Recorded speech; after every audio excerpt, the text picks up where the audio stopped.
So one of the guys he used to manage, I read about him in the newspaper this morning online. He's about to sign a major deal, which is kind of interesting because the last time he won a fight was against a 60-year-old guy. 2 years ago. Any comments on that? You know, it's actually fucking hilarious that would be big news. That a guy who hasn't won a fight in over 2 years is signing a major deal. And wait a minute, you mean to tell me that I can put some money down and I can see Babalu and Tito, both the guys that got knocked out twice by Chuck Liddell, fight each other? That's fucking entertaining. Isn't that exciting? You mean to tell me I can put down my money and possibly see Tito Ortiz, the guy who hasn't won a fight in over 2 years, fight Frank Shamrock, the guy who just got beat to death on national TV by Kung Lee? Wow, there's some exciting shit coming up for those guys. That's really interesting. What's at the root of the problem with the affliction?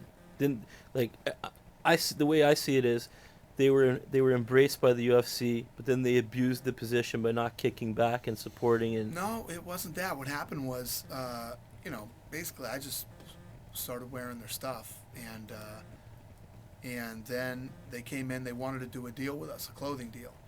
We talked about doing it. We weren't interested, and no hard feelings. Kept doing our own thing. There wasn't anything. We didn't boot them out until they started promoting fights. You know, listen, I say this all the time. I'm flattered that we make it look that easy, but this is a rough business. This isn't. How many companies got to sink and lose 20, 30 million dollars before these morons start to realize you just don't dive in? And people look at where the UFC is now. We built this business over the last 10 years. You know, but we've owned this company for almost 10 years. I didn't jump in and try to do some big show. The first show that we ever did was at the Trump Taj Mahal. We sold 3,500 tickets. You know, it's not an easy business. And these guys just learned the hard way. And if they're signing the idiot up to a big multi-fight contract for a ton of money, first of all, if I was Tito Ortiz, yeah, I don't want to fight in the UFC. I can't fucking beat anybody in the UFC. You know? He can't win a fight in the UFC. And you were right.